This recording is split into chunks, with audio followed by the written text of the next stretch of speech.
ግድቡ በአቶ አብይ አህመድ ተሽጧል። ደፈር ብለን ያለ መሽኮርመም መነጋገር አለብን። ስለ አባይ ህዳሴ ግድብ የኢትዮጵያ ህዝብ አሁንም የተሳሳተ መረጃ ነው ያለው። የአባይ ህዳሴ ግድብን ነውረኛው አቶ አብይ አህመድ በቅጥል ስሙ አቶ አቡጥጦ የሚባል ግለሰብ በ3 ቢሊዮን ዶላር ነው የሸጠው።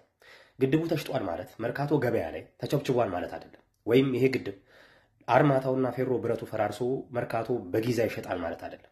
የ13 ተርባይኖች መደፈን የውሃ ምሌቱ አመታቶችን እንዲዘገዩ ተደርጎ መቀነስና የግብጽ መንግስት ሚዲያዎች ያዙ ይልቀቁኝ ጩኸት እና ዝምታ ሲገባችሁ መልሱ ይመለስላችኋል። ትዝ ካላችሁ በ2010 ጳጉሜ ወር ላይ የተባበሩት አረብ ኤምሬት ዱባይ 3 ቢሊዮን ዶላር ለአቶ አቡጥጦ አህመድ ስጦታ ሲሰጠው ትዝ ይለናል አይደል? ያ ብር የግብጽ መንግስት ቀብድ ነው። ግብጽ በአረብ ሊግ በኩል ለአቶ አቡጥጦ የከፈለችው ክፍያ ነበር። ትዝ ካላችሁ አቶ አቡጥጦ አህመድ ግብጽ ሄዶ ምሎ ከመጣ በኋላ ኢንጂነሩን አስወገደና ኢንጂነር ስመኘው ለግብጽ ታማኝነቱን አሳወቀ። ሐምሌ 19 2010 ላይ ይሄን አድርጎ ጳጉሜ ላይ በዱባዩ በሼክ መሐመድ ቢን ዛይድ በኩል ክፍያውን ተቀበለ። አቶ አቡጥጦ ለግብጽ የገባው 3500 ሜጋዋት ለመቀነስና 5 ተርባይነሮችን ለመድፈን ነበር የተስማማው። እሱን ደግሞ አድርጎላቸዋል። ቴክኒሻኖቹም ባለሙያዎቹም ሁሉም ዓለም የሚያውቃል፣ ሳሊም የሚያውቃል።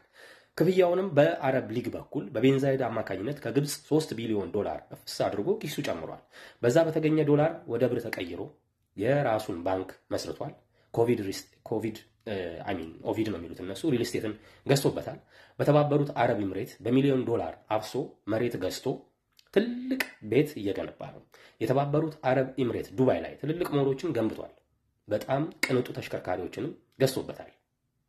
ኦህዴድ መራሹን ብልጽግና ፓርቲን በእግሩ እንዲቆምና ዜጎችን እንዲያፍን አድርጎበታል። መከላከያው የራሱን ጥበቃ ጋርድ አድርጎበታል። ጀነራሎች በመግዛት የራሱ አሽከሮችን ከሰፈሩ መርጦ ሰግስጓል። ግድቡ አሁንም ገና አላለቀም። አሁን 3 ተርባይነሮች ብቻ ናቸው የተገጠሙለት። እነዚህ ተርባይነሮች 1500 ሜጋዋት ብቻ ነው እያመነጩ ያሉት። ገና 10 ተርባይነሮች ይቀራሉ። እነዚህን 10 ተርባይነሮች ሉክ ጋይስ ለመግጠም ገና ብዙ 10 ዓመታት ይፈጃል ማለት ነው። ምክንያቱም ገንዘቡን ለጦርነት ወጪ ስለሆነና ለድሮን ለአማራና ለትግራይ ህዝብ ለሌሎችም ህዝቦች ለመጨፍጨፊያ ስለዋለ እነዚህ ተርባይነሮች ለመግጠም ገና ብዙ ቢሊዮን ዶላር ያስፈልገናል። እነዚህ ተርባይነሮች ተገጥመው ኃይል ለማመንጨት ገና ብዙ ዓመታት በድጋሚ ይፈጃሉ። ግድቡ በቶሎ ወደ ስራ ካልገባ ደግሞ ሳይውል ሳያድር ጊዜው ያልፋል፣ አገልግሎትም የመስጠት ጊዜያቸው ያልፋል፣ ያረጃሉ ማለት ነው። ስለዚህ ከግድቡ ምንም ኤሌክትሪክ ኃይል አይገኝበትም ማለት ነው። በቀጣይ ግድቡ ለመሸጡ ማረጋገጫ የሚሆናችሁ የኤሌክትሪክና የመብራት ዋጋ በጥፍ እየጨመረ ሲመር ነው። አዳሜና ሔዋኔ ልብ አርጋችሁ ስሙ። ሰሞኑን የመብራት ዋጋ ኢቭን በጥፍ ይጨምራል። የኤሌክትሪክ ሳይሆን በአጠቃላይ ይሄ ግድብ የአሳ ምርትና ደሴቶችን ብቻ ይፈጥራል። ኤሌክትሪክኑ ለግብጽ ጥቅም ከተቀነሰለት ውጪ የተረፈውንም ለነ ኬንያ ለመሸጥ ነው የተስማማው። ግድቡ በቀጣይ አገልግሎቱ ለኦህዴድ ተረኛ ባለሀብቶች ለተለያዩ ቅንጡ ሪዞርቶችና ሆቴሎችን ገንብተው ሀብት ያካብቱበታል። ከዛ አለፍ ሲልም በግድቡ ዙሪያ ራሱ ያደራጃቸው የሰፈሩን ባለጊዜ ኢንቨስተሮች ከተማ ሊመሰረት ይችላል። ከዚህ ውጪ ኤሌክትሪክ ኃይል እናገኛለን ማለት ኢትዮጵያ ዘበት ነው። አቶ አቡጥጦ አህመድ አሊ ግድቡን ሸጦ ከግብጽ 3 ቢሊዮን ዶላር የተቀበለው ይህን ሁሉ በማሰብና በተጠና የግብጽ እቅድ ነው።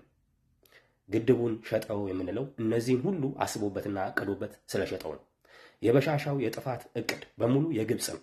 ስለዚህ የኢትዮጵያ ህዝብ ግድቡ ከእያንዳንዳችን እናቶች መቀነት፣ ከኛ ወርሃዊ ደሞዝ፣ ከጎዳና ልጆች፣ ከወዛደሩ፣ ከወታደሩ፣ ከሰራተኛው፣ ከሲቪል ማህበረሰቡ፣ ከመምህሩ፣ ከሁሉም የተሰበሰበ የኢትዮጵያ ህዝብ አንጡራ ሀብት ንብረት ነው። ከኢትዮጵያ ህዝብ ወጪ የተሰራ ግድብ ነው። ስለ ግድቡ መረጃ በየቀኑ የማወቅ መብት አለን፣ መብት አላችሁ።